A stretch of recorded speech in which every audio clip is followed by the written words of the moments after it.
Hi, welcome to the Sifu Mimi Chan show. Thanks for joining the conversation.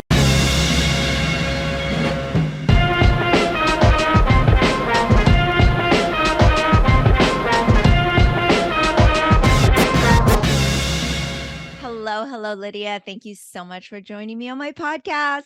Thank you, Mimi. Thank you. I am thrilled to be talking to you in depth and I was super grateful when I reached out that you were willing to do a more extensive interview because of course I had the pleasure of meeting you and Joe together at the press conference where you were in Zoom rooms back to back to back for like it seemed like 24 hours. Yes, that's right. It was for 6 hours. And I think we only had you for less than 10 minutes. But I did remember you. Oh, well, I appreciate that. I do believe, because when we're in the pre-room, we get to see everybody else who's waiting to all the reporters and whatnot. And I felt very out of my depth, to be honest, because I podcast out of like a passion project. It's not like my full-time job. I don't consider myself a journalist, but I was the only one with my mom in the room. That's right. That's why I also remembered you because your mom was with you. That was very sweet. Does she do Kung Fu as well? She teaches Tai Chi, so she's actually a Tai Chi master. Yes. Wow. Yes. Wow. So it's like a family. Yeah, it's a family business, a I hope family you don't mind. lifestyle. I'm drinking my tea. Please drink your tea. I love tea. I usually have mine with me as well. So, yeah. So my mom, by the way, it was like the highlight of her month. Like she was so thrilled to meet you both, and just kept talking about you. And she actually was like, "You're gonna interview Lydia too, right?" I said, "If she's willing." so, so I am grateful we are here, and I'm so excited to hear more about you in depth because that definitely was not enough, and you were so gracious even though I know it was exhaustive. So I just really want to start off like at the beginning. I've never had the pleasure of going to visit the Philippines, but I grew up with a lot of Filipino culture around me. Being that I went to Catholic school and those were the only other Asians there. so I feel very fortunate to have been exposed to the food and a lot of the culture, but and even now I have a lot of friends, but yeah, I haven't had the pleasure of going. And I know that you were born there and your dance career started there. I would love to kind of hear about your experience just with that. Yeah. So the I think one of the reasons that I've been constantly writing a show about my mother Yes. is because that's where it began. She was the one who was very passionate about dance, and she came to New York in the late 50s to pursue her dream. And it was cut short because my dad followed her. They were already friends in the Philippines. My dad followed her. They got married, had me here in New York. And then when the second one was coming, they decided, oh, it's too much. We're going to go back home where we're going to have, help with family members and Of just being course. in, in the home setting. So when I think I was 3 years old, I was already in my mom's ballet school. Uh, and it was actually, she must have been, I never thought about this, but she must have been kind of out of her element in a province, in a small province, after her dreams being dashed in New York City because, she wanted to be a ballerina. And yeah. So uh, it was my mother, her mother-in-law, my grandmother, who kind of planted the seed in her head and said, "Well, what are you going to be doing here? You should open up a ballet school." We Right. did. And at the same time, she kept having kids. There are Oh, six of us. oh So, my goodness. yes, every year, I was really used to seeing her in tights and leotards with her tummy bulging Oh my god. every year. So, um, the first ballet school was in our ancestral home. Um, so in the Gaston ancestral home. I love it. So, Filipinos, a lot of Filipinos intermarried with Europeans. Mhm, mhm. So Spanish names, my great. Very long Yeah, hyphenated names. Yeah. yeah. So the Gaston ancestral home was kind of like a European kind of house, but imitation European, uh, for a tropical country. And there was a huge living room there. Okay. That's where the ballet school was, where I also socialized with, the other kids and my cousins. There were first, second, third cousins who all, that was like, daycare. Well, what better way if, Yeah. Auntie has a ballet school, why not just say, "Oh, I can buy myself a couple hours here," and it's productive. So, did you love it when you were young, like when you were 3, or was it just like what you knew? Well, I did love it. Okay. And my punishment, you know, kids, I was kind of a moody kid and temperamental, probably not as easy as my own daughter, who's like, when my husband and I see a bratty child and maybe we're fantasizing, we just say, oh, you were never that way. We had it easy. Oh. I was kind of a bratty child. And my punishment was you can't go to the ballet school. Oh, So, because they knew that I liked you it a lot. liked it. Yeah. Yeah. Ah, I see. So they knew where to get you. Yeah. They knew where to get me. And I don't know. It's funny, right? Like, how did you know that? Is Kung Fu your passion? It is now, but when I was 3 to 12, I will absolutely say that was the punishment. It was like, "No, you're going to extra classes." It's like Oh, completely the reverse. And it's so embarrassing because, I'm like a kung fu teacher now, Sifu, and I've been doing this for so long. It's who I am, but definitely as a young child, it is not where I wanted to be. oh, Especially growing up here, I think was just it always felt like there was somewhere else. Like I guess I had the FOMO as a young child. Like I wanted to be playing with the other kids and watching the shows after school because I would be at the kung fu school right after school all the way till evening, right? So it's kind of like my oh, first home, really, right? And yeah. so I feel like I had a different experience. That's why I'm fascinated to hear that you were passionate about it right away. Was it the movement and you learned from your mom? Okay, there wasn't any dissonance there. Oh, there was dissonance eventually when I was 13, 14. Okay. Right? Yeah. But no, I think it was because I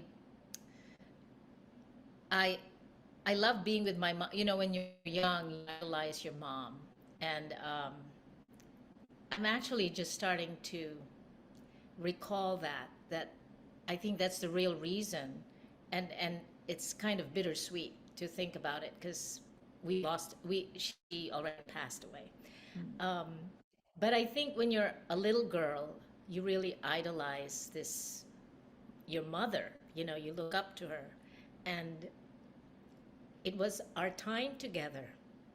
Yeah. Oh, that's so beautiful. And it's so amazing that you are actually developing this solo piece, in honor of that. And it must be like not just bittersweet, but it must be very um difficult to kind of are you finished with it or is it still in process?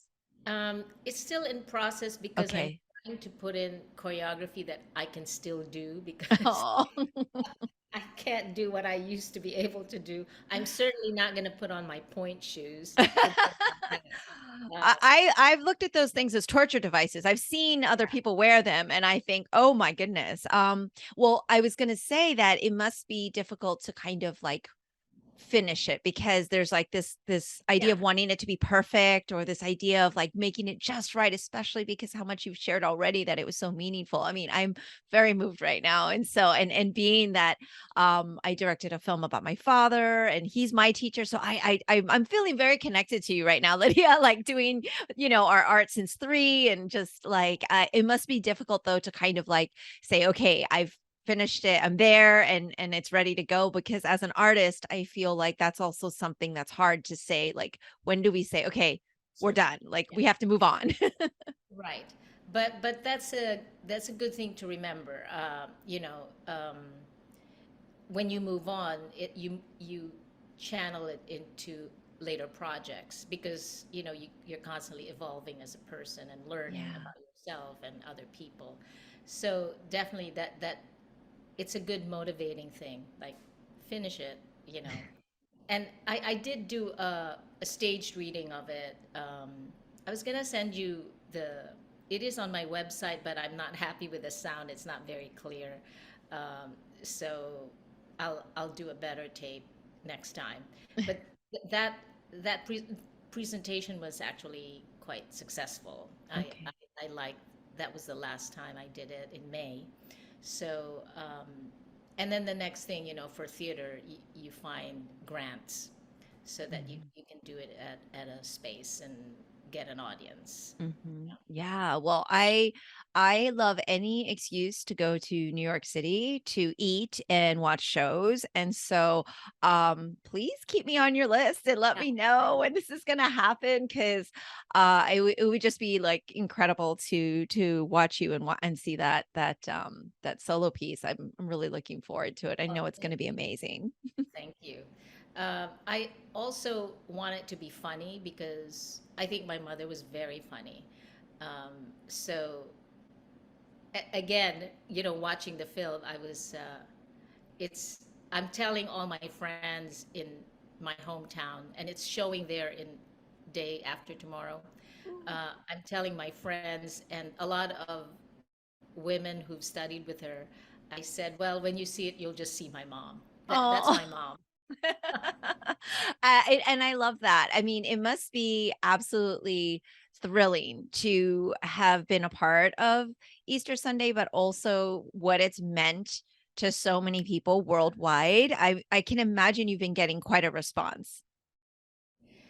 Yeah, it's really touching, and a lot of, like, I was at my dentist yesterday. I only go to Filipino dentists, by the way, because I trust them.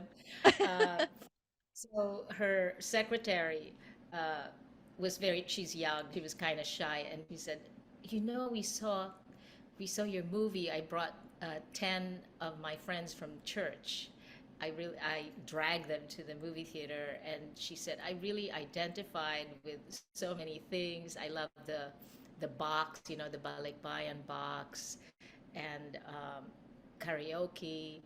Um, and then a lot of other folks have commented on the dinner scene where Joe and I are being very honest with each other and Mhm. vulnerable. Because I think that's rare, maybe in Asian families, that you open yourself up. So Yeah. Yeah, it's been an interesting thing to be kind of, for me personally, like one foot in this era and another foot in this newer one where like more openness and emotional vulnerability and mental health are kind of becoming something that we can talk about. Whereas I grew up very much where everything was like under, you don't discuss and, kind of leave it as it is. And so it's been a very interesting dynamic. And as a teacher, having to change it towards where we can be more vulnerable because I think that's very important and to be in touch with our feelings and everything. I think what everybody and I brag about it all the time because when you were with me and my mom and Joe and we were all together in our very like short 9.5 minutes we had together, you said, this is the first time I'm admitting it, but my family members all said, yeah, you're not acting, you're just kind of being yourself. And just kind of the Asian mom, but especially yeah, the Filipino mom, right? Like I feel like not just for the Asian American community, but specifically the Filipino community, like just seeing themselves represented and also having that relativity is so important, but just bringing joy, right? Like it was so much fun. And yeah, I imagine you've had a lot of people reaching out to you about how important it's been, but how much fun also it's been to watch. yeah. I think seeing stories like that, in especially in a big movie, um, I think Filipinos and other Asian Americans will the the relatability is also, oh, it's like, because my master's is in applied theater, which is theater education. Mm. Um, so when people see a mirror of what's happening in their lives, then there's kind of a permission, you know. Mm. It gives them permission to say, or to maybe subconsciously, think, oh, yeah, that's a possibility. I could be more vulnerable, or I could open up more to my parents or to my siblings. And in fact, uh, some some developing news. My brother, who actually said, "You're not acting. Yeah." I got a text from him a few days ago because he finally saw the movie instead of just the trailer. He said, "You were really good." Oh, wow. So wait, he said that based on the trailer. I didn't even realize that. He said that based on the trailer because Oh my he gosh. hadn't dragged himself yet to the movie. Oh So my gosh. finally he saw it and he said, "I just saw." This is the way he talks. "I just saw the movie. You were really good." I love it. That is the typical brother. I mean, that's awesome. But that's a big deal, right? Like even just that type of compliment, I think probably like growing up. Wow, so you're one of six. Yes, yeah. Oh my goodness. So that's quite, is there like a big age gap or are you guys all really close? Was it like kind of bringing a Very close, very close. So my mother had me, and then I won't say what year, but you can guess. And the sixth kid, we're only 7 years apart. Okay. Okay. So it was like having like, what is that? Quintuplets? No, wait. Yeah, Sextuplets. yeah, Yeah. six, yeah, Sextuplets. I'm like, oh my gosh, I'm gonna reveal how bad my math and my language is here. But yeah, that's intense.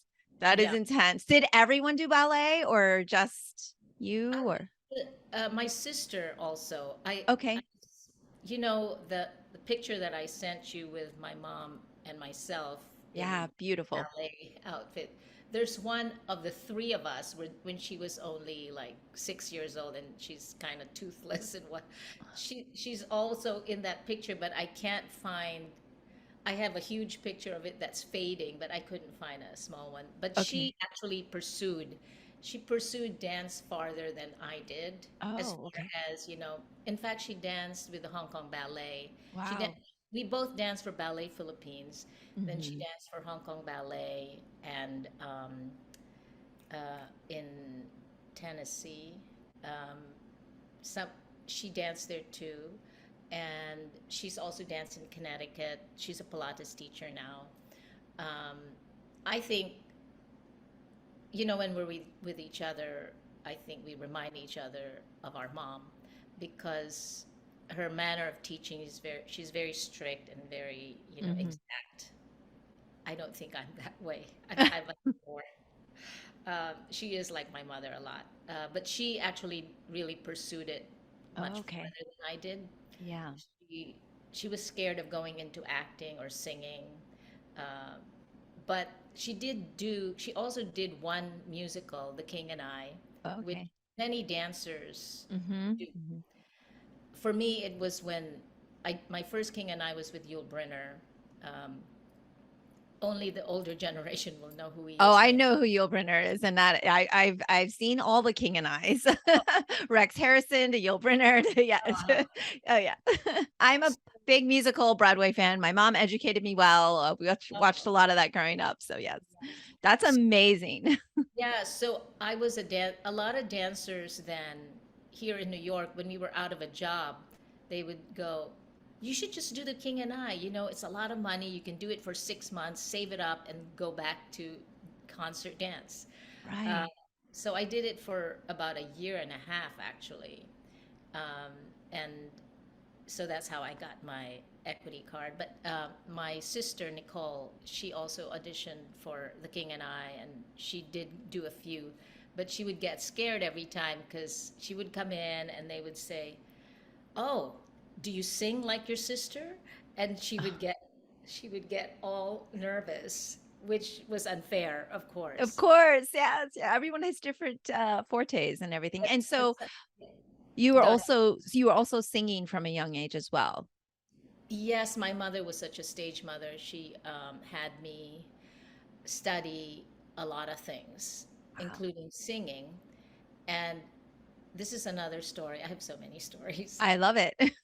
I have my former classmate is she's now the head of surgery at Mount Sinai. Wow, okay. She's big time, and she says to me, "You know, when we were growing up, we gave up calling you up for to go out because you were always doing some kind of class. So Oh, we so my social life was really whittled down to almost nothing, mhm. even dating, because my mother was letting me take all these classes. That might have been her way of keeping you from dating. She later regretted it because I was such a late bloomer, and she started asking me, "You really should find a boyfriend by now."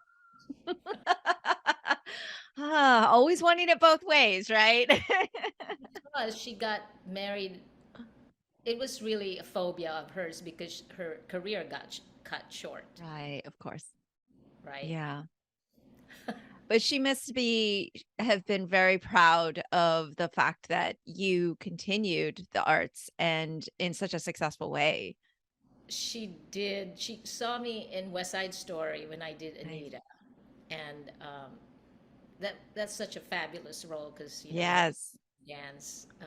I marvel now at young people when they do it, and the movie I love. I I love was gonna say, did you like the recent I loved it. I was in tears, you Yeah. know. Um, And so when she saw me um, after the first time, she said, "Oh, I definitely will watch it again because I couldn't see through my tears." Oh, that's amazing. Yeah. Oh gosh, it's so cool that you've done so many iconic roles and had so many experiences in theater and all the way even with The King and I, because then you did several, I guess, iterations of it, right? Yes, I did. I did. Um, in '96, just before my daughter was born, so I got pregnant the year after. So we opened King and I in '96 on Broadway, and that was the one with Lou Diamond Phillips. Ah, Um, uh,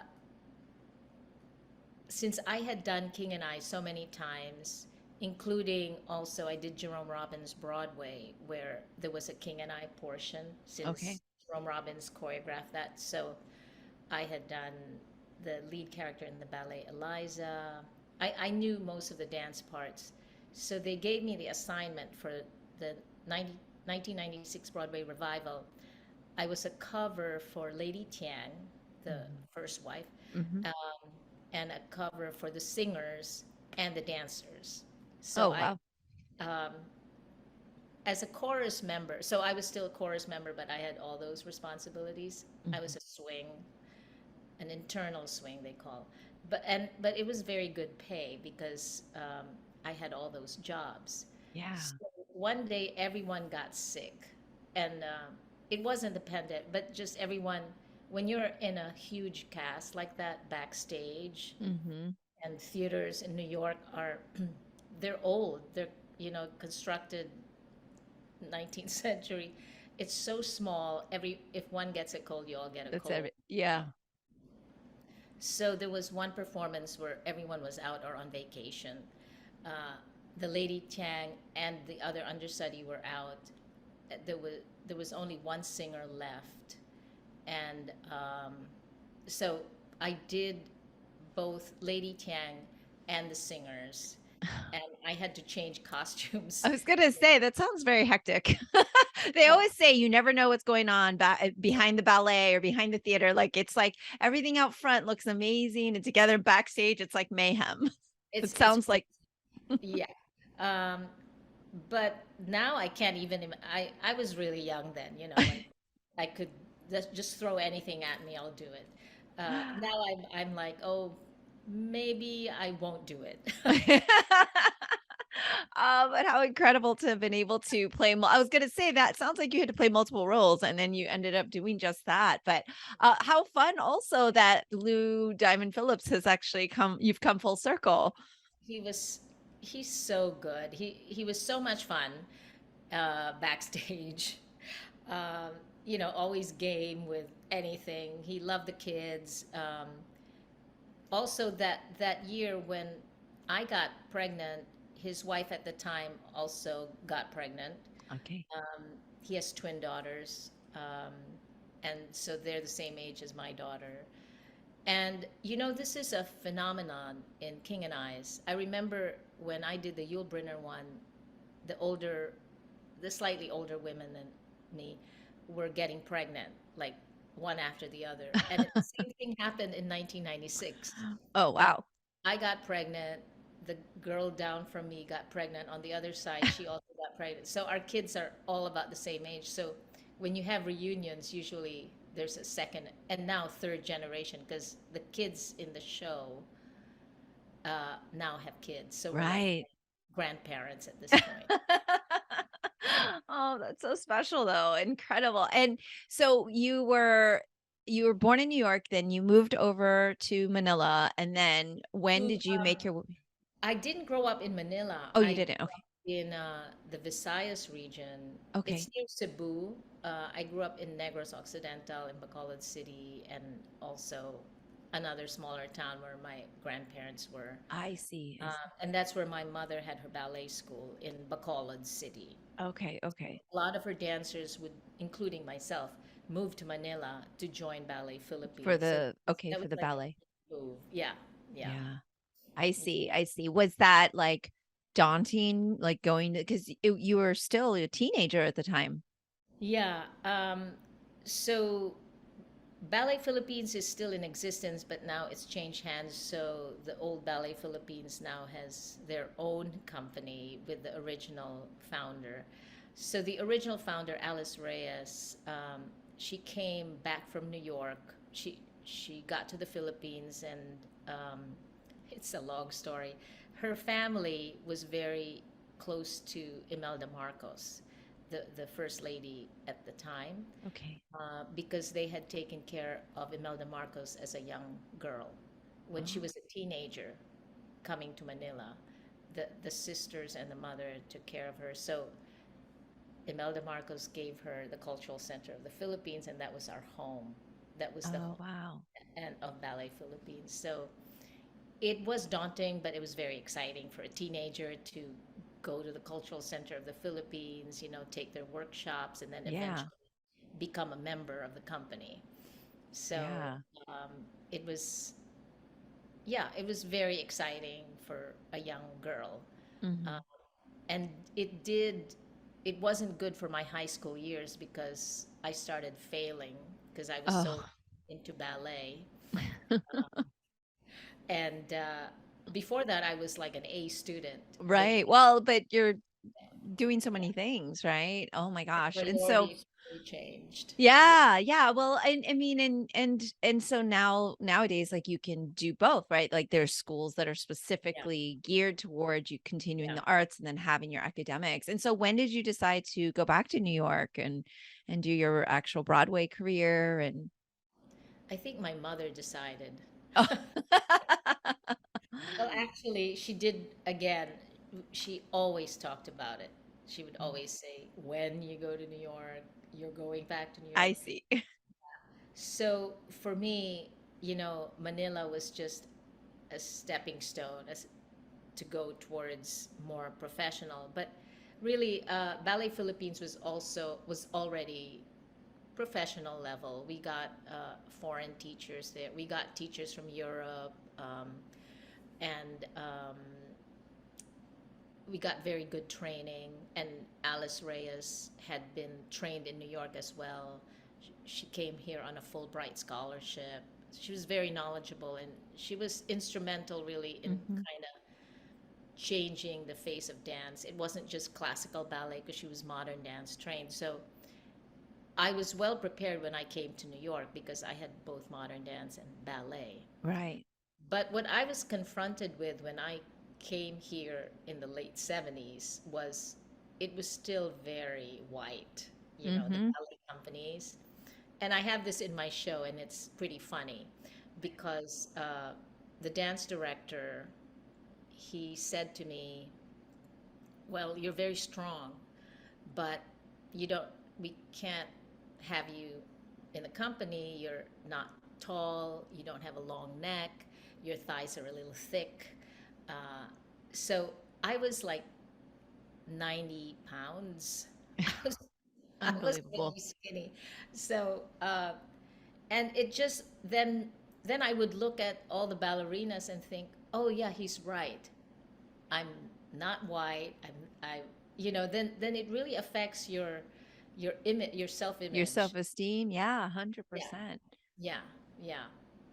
But Wow. so I'm very happy to see that it it's changed a lot, you know. Mm. And more importantly, we also have Asian American, Filipino choreographers, writers, creatives, and performers are also creating their own work. So Yeah. it's much more open. Well, I mean, we've definitely come a long way, but we still have a long way to go, I would say. But I can only imagine, and it really just speaks to your perseverance and personality to not have let that show director, that ballet company cause you to just quit, right? Like it could be so damaging for a young woman to have to kind of deal with that because it's not just that you're not talented enough, right? Like it'd be one thing if you couldn't do the moves, right? Okay, you have to work harder. There's something that you can do, but you really can't change the color of your skin or how you actually look when you obviously looked amazing because you were a ballet dancer and I tell you the physique and the amount of discipline I admire so much. So, but it speaks so much to where you're at now, how you got there, and just going through those experiences. And I can only imagine what it was like for you in New York at the time, and not just with that experience. I'm sure you have hand full of stories of constant rejections because that's what entertainment is constant rejection Yeah, until finally there you find your way, you find that yeah, one that those roles, right? So yeah, yeah. So I eventually went back to school. You okay. know, I because I just felt like I once my daughter was born, I thought, well, I did graduate high school, but I never went to college because I was supposed to be a dancer. But now I'm old, I don't have a college degree. So I thought, oh, I should go to college because now I have a daughter who I know I want her to go to college. Um, but so I figured how to do I figured out how to do that, and then eventually took my master's in applied theater. So Amazing. yeah, and I went to a college here. It's a SUNY school, state university, um, called Empire State College, where you design your own degree Okay. based on your life experience. Oh, I love that. Yeah. So you write about all aspects of your career and the work you've done. And now I evaluate those students who write those same essays. And they're professionals like I am. Some Mhm, of them are my age or younger, but have had careers as mhm. professionals. I've met some famous people. I've evaluated them because they're now just getting their college degree. Wow, that's Yeah, fascinating, yeah, fascinating. And also I think how maybe that kind of paved the way for you to even write the solo theater piece you're doing now, and like having that kind of, it's on top of mind, and like having done the exercise in it, and that and have kind of written it out. You're like, oh, this is laying ground for the future projects that you might be doing, and kind of just seeing your yeah. life and all that you've And accomplished. it's fun to have professors who are artists Yes. Yeah. because they really open yourself. They open you up to what are your opinions? How do you feel about this? Yes. What do you think of your art? Um, And then also, it's funny, you know, like when I took dance history, at that point, I thought, oh, I was part of this dance history. I know about this.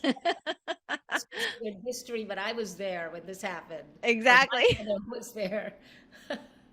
I think education is that way though. Like I hope that it is changing to be a little more integrated and interactive and Yeah. critical thinking versus memorization of facts and dates and things like what you're explaining and sharing. It's very much like how I would prefer to have learned than when I was in school, you know, and I think far more valuable than just the paper at the end of the day is the process of how you're getting there, right? And what you're working towards and who you're working with. So how lucky are your students? That's incredible. What is like, would you say one of your most like memorable experiences on Broadway? Because it is such a like I think of it as wow, this is like as I've loved Broadway forever. And anytime, like I said, anytime I go to New York, I try to see a show and I can only what it's imagine what it's like being on the flip side. I've done stage performances, of course, in martial arts and other ways, but nothing like Broadway. um, what would you say is like kind of one of your most memorable experiences? Well, when I got my first Broadway show, it ended up to be two Broadway shows at one time. Okay. And maybe that's happened to other people, but every time I think about it, it was pretty amazing. So I had auditioned and gotten into a new show that was Broadway bound, and that was the musical version. It ended up being a flop, but it was the musical version of James. Oh no, James Clavell, right?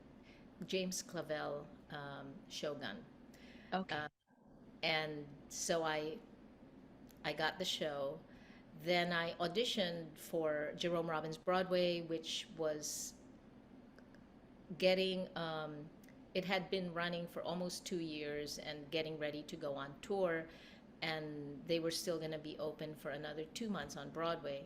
I had seen the show, I loved everything about it. I decided, oh, I'm just going to go for the fourth time to audition for this show because I just want to learn the dances again. I just want to go through them again. So I had already signed one contract and then I auditioned and I got it. So then I had two contracts in my lap. Um, and I decided I was not going to do the first one because I Mm. just loved Jerome Robbins. So they got angry at me, and then I started rehearsing and all these fabulous dances. Um, you know, Jerome Robbins choreography, it just feels so comfortable in your body. Yeah. And uh, it's so, as an actor, uh, it just, it's like you're being given the most beautiful words to say, you know. Um, so I was already starting rehearsals for Jerome Robbins Broadway, and the director of the other show encountered me in the hallway of the rehearsal studio, and I got so scared because I thought he was going to. Yes. But he took me aside and he said, "Listen, um, I want you to. I know that Jerome Robbins Broadway is closing in 2 months, so and then you're gonna be on stage in 2 weeks doing the show at night. So during the day, can you rehearse with us, and then we'll take you on the road and come back to Broadway with you. And I want you to be a swing and an understudy to the lead." So that I had two jobs. That's how it ended up, two jobs. So yeah, and Hardworking. yeah, the first night at Jerome Robbins Broadway, this was a cast of amazingly talented dancers and actors and singers. So I was intimidated, you know, like I couldn't even believe I was in the show. But I was well rehearsed, you know, and everything that night, the first night, everything was going really well. Costume changes, everything. Um, and there was this fast number called Red Button Shoes. It was a very fast Charleston number. and the final entrance of the whole chorus, it's like madness, crazy, like, roaring 20s. So I stepped back uh, to get some momentum to go in and have a lot of energy. And this one of the star actor dancers, I stepped on her foot, Oh. and and I just hear her say the F word really loudly. Oh no. And it was so fast because I went, and she screamed at me, and I was like, okay, I'm going out on stage now. You can't run after me. That's a safe place for that moment till the curtain, right? And I was so afraid to see her after Oh. performance. But the whole cat. Usually, when there's a new person coming into the show, because the show is being done 8 times a week, they're so grateful for a new person there. Like new energy. So they Yeah. all cheer you at the end, like, "Oh, you did Okay. so well," and so yeah, So it all worked out okay. it worked out okay. But I could feel her anger, her like, Yeah. what is this newbie doing? Like, I can't dance. My foot is ruined. Oh no. Well, I mean, I'm curious about a few things. One is the audition process because I have been to back in 20 years ago when I was pursuing things in Hollywood. I've been to auditions and kind of have a view of what that's like for television film. But Mm. I would imagine for theater is quite different. And after which I want to talk to you about those differences and what you prefer because it's so different being on stage live with that immediate reaction and the energy that the crowd gives and being on camera. It's like almost the direct opposite. I'd love to hear in a second about like your kind of flip experience Yeah. of that. But I'd love to hear a little bit about your audition processes. Like, were you nervous? Did you have like a routine to prep yourself before you would go in for auditions? How did you kind of go through the audition process? When when I was younger and going to a lot of dance auditions, I definitely would be really ready physically. I would go to class if I could do that. Oh, And um, and then usually for musicals where I would audition as a dancer, the dance was more important than the singing. So I would make sure that I was really well warmed up. And not take the whole class, but just part of the class so that I wouldn't overtire myself. I see. And also, this is so way back now. I don't do dance auditions anymore. It also would make my brain more responsive to absorbing the new steps, the new Okay. combination, and just my body would start working musically. Uh, Mhm. uh, Later on, when it was more for for singing parts, I would usually vocalize in the morning Mhm. and then just before. But it's really hard when you're at the studios. You're not allowed to vocalize loudly. Right. Right, right, right. You just do some whisper things or You're breathing. yeah, yeah. For acting, I just try to be really in touch with myself. But also nowadays for acting, I think it's best when I do my um, some Feldenkrais exercises or just some easy Pilates like Okay. placement exercises Okay. just to know where my body's at. Yeah. Um, and in the old days, a lot of musical theater auditions would be held at the theater. Mhm. See that Like in, chorus line, right? yeah, not anymore. Um, and it was sometimes really exciting because um, Gwen Verdon used to handle the auditions for all of Bob Fosse's shows and Right. a star, but, Yes. but the kindest person. She had that Oh. soft voice and she was very kind to everyone. Um, yeah. So it's changed a lot. Now, even for musicals, we send a self tape of us Hmm. singing. And that's hard because the sound quality is not realistic, you know. Right, right, Um, but otherwise, for me, it's always being physically in in command, right. you know. Um, like, and I do try to do some kind of easy workout every day, but not successful uh, because I'm running around. Um, for for Easter Sunday, I did submit a self tape, you know, and I did the self tape with my teacher. Oh no, what did we do? Yeah, I did the self tape with my teacher. Uh, and then the next time I did an audition for also for the pilot of Jo Koy. Yeah. I actually hired another Filipino friend on Zoom, and my acting teacher was also there coaching us. It's really luxurious, you know, because you Yeah. actually have your coach there Hmm. coaching you. So that's kind of different now. Right. But Wow. yeah, yeah.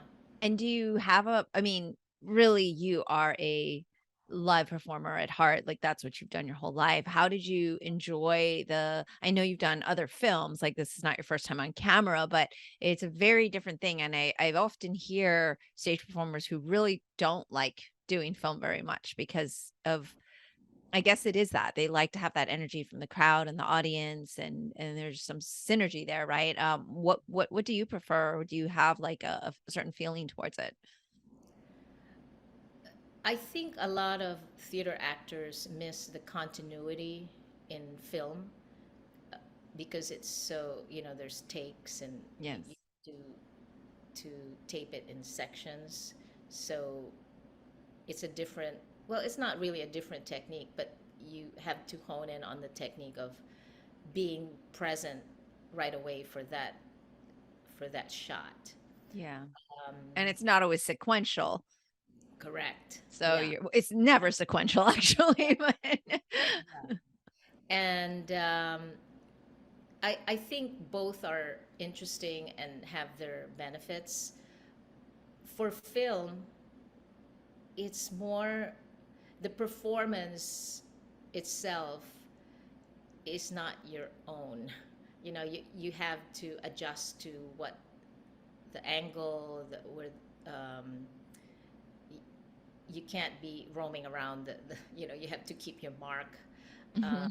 and it's very set that way. Um,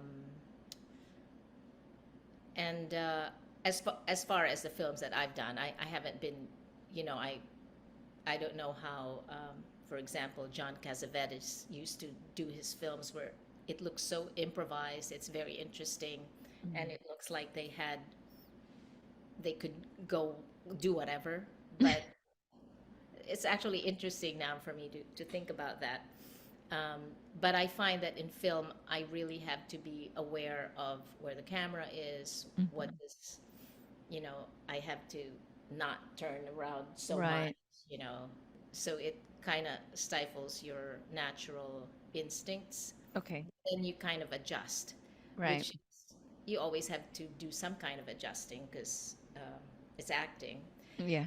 Um, but so theater in a way gives you a lot more freedom. You can change your performance from day to day, Mhm. not wildly, but Right, right.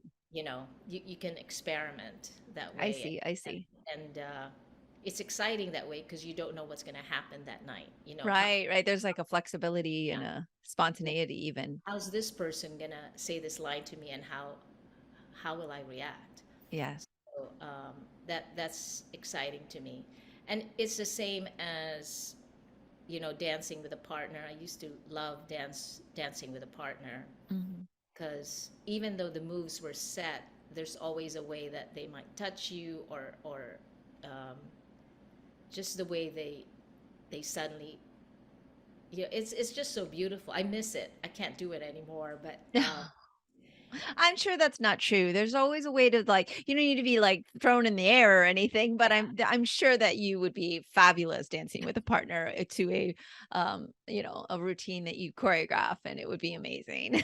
I mean, I'd love to do. There are some European companies that really meld theater and dance together very well, and it's Yeah. so beautiful, because I've taught dance history to college students, and I always say, dance is like poetry. You can't really explain it succinctly. I can't pronounce that word. Uh, uh, That's perfect th- to yeah. me. So, but there's poetry in there's levels of meanings to a movement. Mhm. You know, Yeah, um, definitely. it's not as definite as a word. Yeah. I hear that. I think that's how it's described, right? Poetry in motion. It's dance Yeah, is yeah, just that. And yeah, um, as somebody who works with movement all the time, yeah. I think that's probably one of the reasons I love Mm, Broadway and shows and musicals because it's not just the music, but it's that coordination of the body mm, coinciding and timing and all of the idiosyncrasies and like catching these little offbeats and seeing what the choreographer has done to mm, impact a show where I guess to maybe an untrained eye or somebody who's not looking for these because I'm always looking for these things since I direct our shows for martial arts. I'm always trying to see how can I um make the audience be more impacted or how can I make it more interesting? So I love watching it. And I get a lot of my inspiration from professional dance and seeing, all of that on stage. I before I know I don't want to take up too much of your time and my fault we had a late start, but okay. I am curious because as I had mentioned on air to you and Joe, it's like one of the things that I also am working on is I'm very passionate about is the social justice. And I have been working in specific for Asian American Pacific Islander history and education and being a teacher yourself of theater and everything. I think in saying that you are part of dance history and that's so true, but when someone were to think about dance history they wouldn't think about an Asian American in dance history, right? That wouldn't come to mind. It wouldn't, right? Like all those other names that you mentioned, the choreographers and all of that, like it doesn't pop out. And I think um again what I've been working on in Florida and hopefully nationwide, I'm working with a coalition, is getting Asian American Pacific Islander history included in our curriculum, starting Yeah, from kindergarten through the yeah. 12th grade. And, our bill didn't pass last year, but I'm very much like charging forward this year. And I feel like if somewhere like Florida can get that done, but kind of the importance of that and the reasoning behind that. And a lot of that is I have a direct path to the community and to kids and hearing what they've been going through. And earlier we talked about things have changed a lot, but clearly still a long way to go when we've seen what's happened the last few years with the anti-Asian hate crimes and all of that. And I'm curious, you mentioned a story regarding, one of the directors or one of the choreographers saying things to you. Were your peers, did you also feel a lot of bias and discrimination from your peers as well in like a belonging and how has that path changed for you and where do you see it going and again why education is so important knowing like you are a huge part of dance history and what people should recognize as this is a professional dancer, you are a performer on Broadway and should be recognized as such. But what were those experiences like for you in your companies?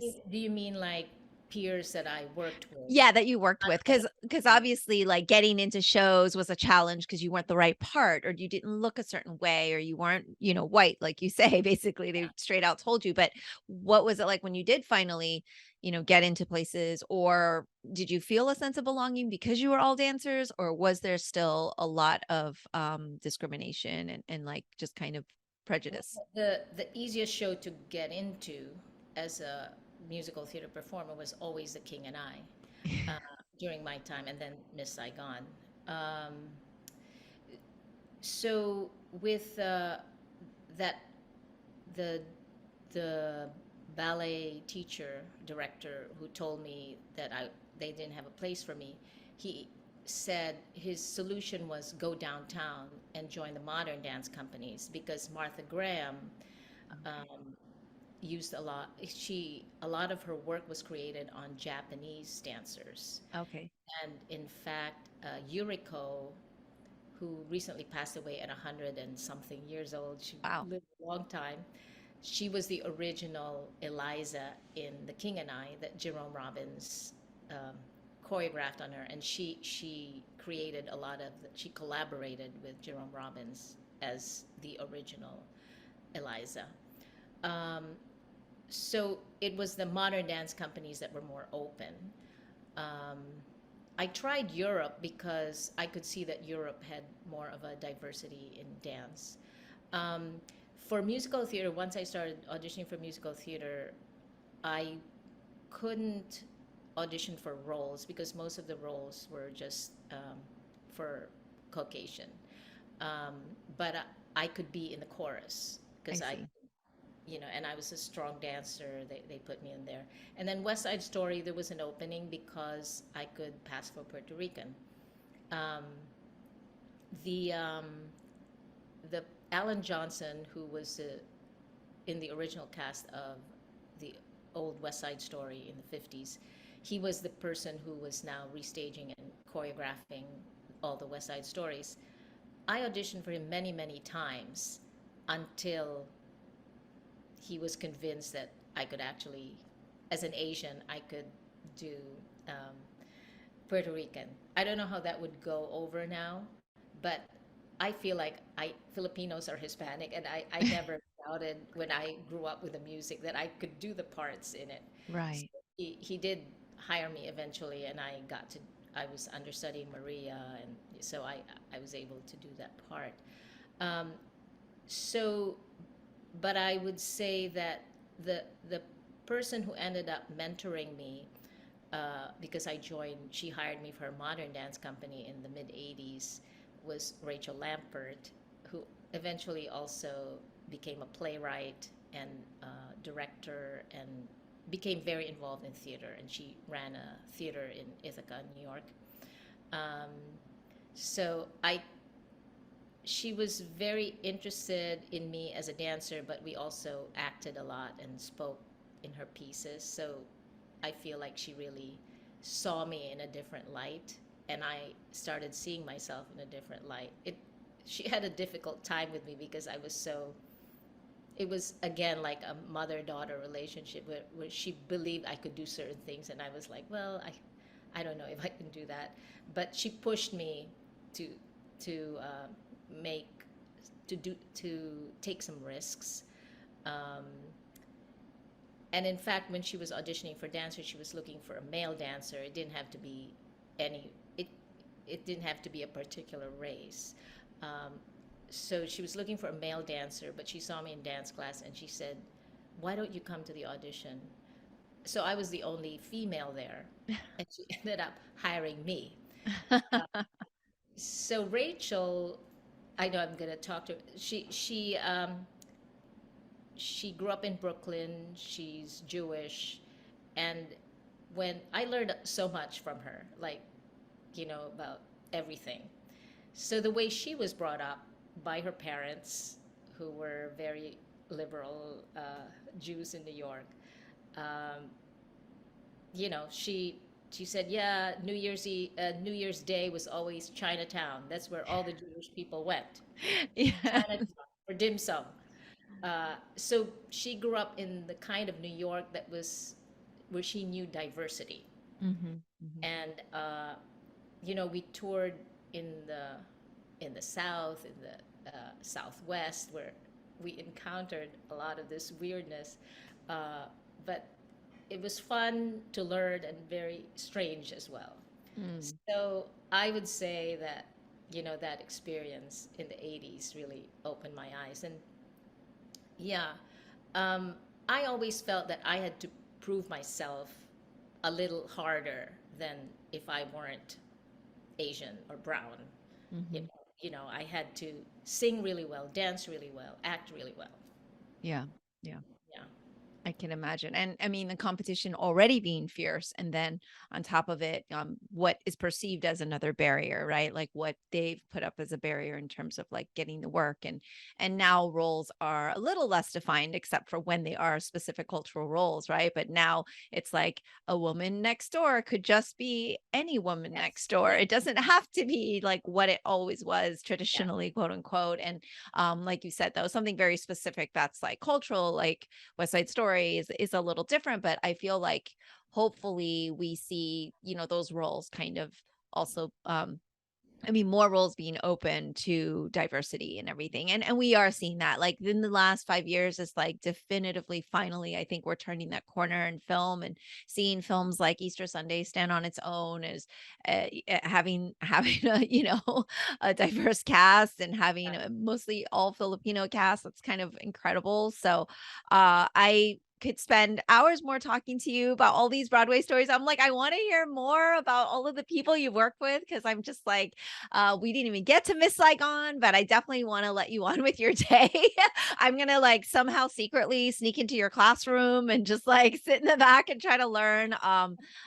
This has been such a pleasure, and hopefully, we'll be able to maybe continue the conversation again in the future. But yeah, this has been wonderful. I love so much everything you've shared, but thank you for setting such a great example and all the work you're doing and just inspiring and performing. And I can't wait to see what you do next, especially Her Mother's Daughter, which I am very excited to continue to hear about and know when that's going to be premiering in New York. Yes. Thank you. Yes.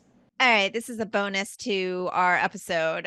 Lydia is going to show us all the fun things on her bookshelf. Okay. So the reason I sat here is because these are these are some of the memorable pictures I had. Yes. Uh, in 2018, I was in the Seth Meyers Yes. Late Night with Seth Meyers. I was a candidate. There were 10 of us Democratic candidates because there were so many, remember? Yes, I remember. I remember. And probably at this point I'd be voting for you. So I was Tiffany Yang. yeah. And this is me oh, the light is catching. Oh, there we go. This is me when I was little. Uh, Oh, yeah, I'm gonna move the light. Yeah, yeah. nice. I see. Yeah. Uh, okay. And my mom, my mom used to do her own costumes. Oh, wow. She said she would dance in movie theaters. She would just Mhm. ask the movie theater owner and say, "Can I dance in between the shows?" Because she would create these performance opportunities for Oh herself. my gosh, I love it. She's not a pushy Asian mom at all. No, yeah, and this is more of her. Yeah. Oh, beautiful. And that's point, right? Yes, yeah. Ouch. Sorry. Yeah, there, Oh there. my gosh. And her later on. I'm sorry, the light No, is no, it's perfect. there. Oh, yeah. Beautiful. I definitely see the resemblance. And finally, let us not ignore my sister, who's a Oh, beautiful dancer. oh, wow. That's a gorgeous shot. Yeah, yeah. Oh, wow. I love it. I love it so much. Thank you for sharing this with me. Thanks for giving me the time. Yes, absolutely. And like I said, you'll have to come back. Okay. Thanks, Mimi. That's all for today's episode. Thanks for listening to the Sifu Mimi Chan Show. You can become a patron of the show at patreon.com/Sifu Mimi Chan to help keep this podcast going. Follow me and interact on social media at Sifu Mimi Chan on Instagram, Twitter, or Facebook.